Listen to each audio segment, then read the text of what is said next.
नमस्ते, म किरण राई। आज म तपाईहरुलाई खुकुरीको अझ युनिक टेक्निकहरु चाहिँ शेयर गर्दैछु। र यो टेक्निकमा चाहिँ रोलिङ गरेर पक्रिने उल्टो सुल्टो अनि घोच्ने अनि स्ल्यासिङ गर्ने स्टेपहरुलाई एकैचोटी जोडेर चाहिँ प्लस गरेर तपाईहरुलाई म देखाउँदैछु, शेयर गर्दैछु।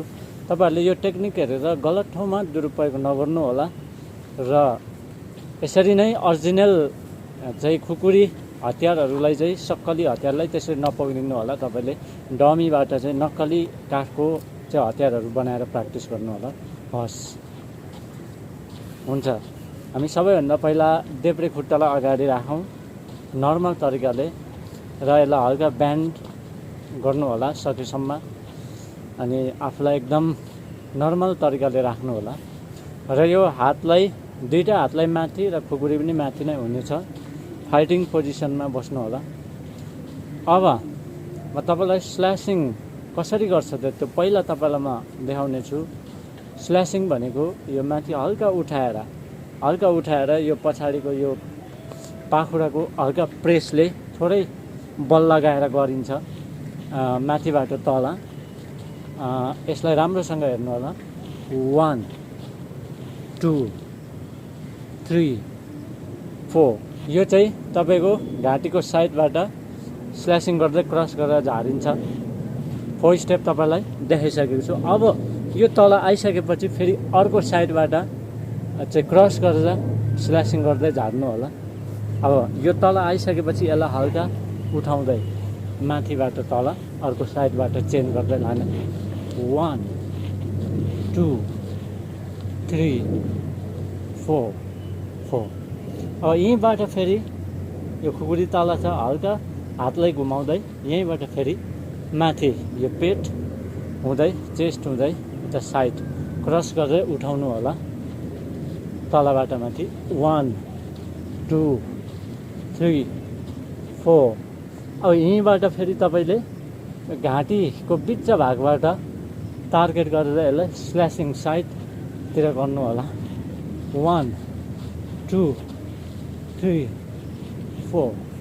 म यसलाई एकचोटि सरसर तपाईलाई देखाउने छु। 4 स्टेप 1 2 3 4। अब यहीँबाट फेरि हामी घोच्ने।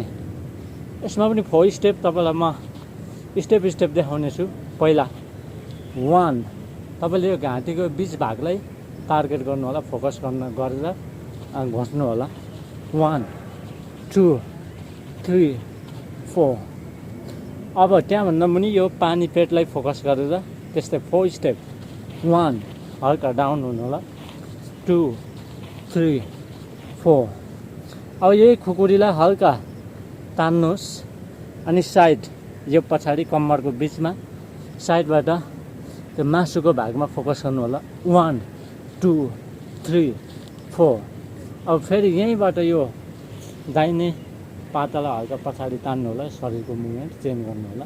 यहीँबाट फेरि अर्को साइडमा 1 2 3 4। यसलाई फेरि 4 स्टेपलाई म सरसर देखाउने छु।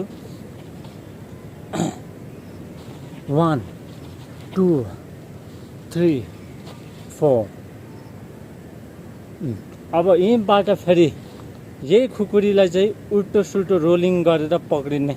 यसमा चाहिँ तपाईले जति स्टेपमा पक्रिनु सक्नुहुन्छ त्यसरी नै प्र्याक्टिस गर्नु होला। तर म 3-4 स्टेप चाहिँ रोल गरेर पक्रिने छु।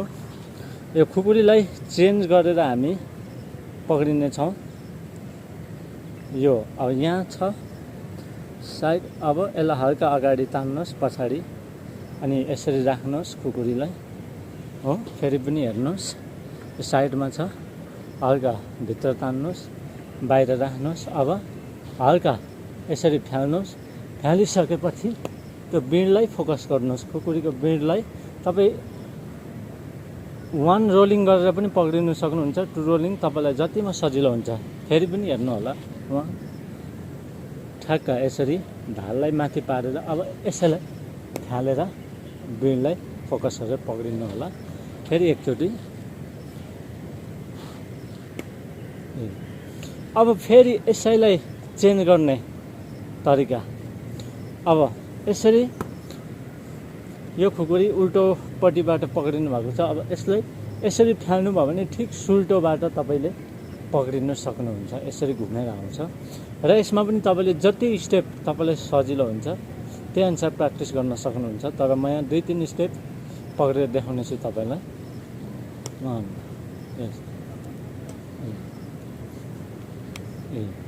अब अघि हामी जहाँ थियौँ त्यहीँ आएको छौँ, सुल्टो पक्रेको थियौँ, ती इन्डिङ भएको छ है।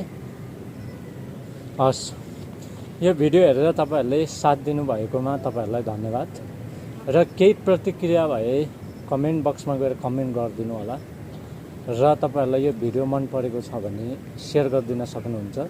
हस्, धन्यवाद।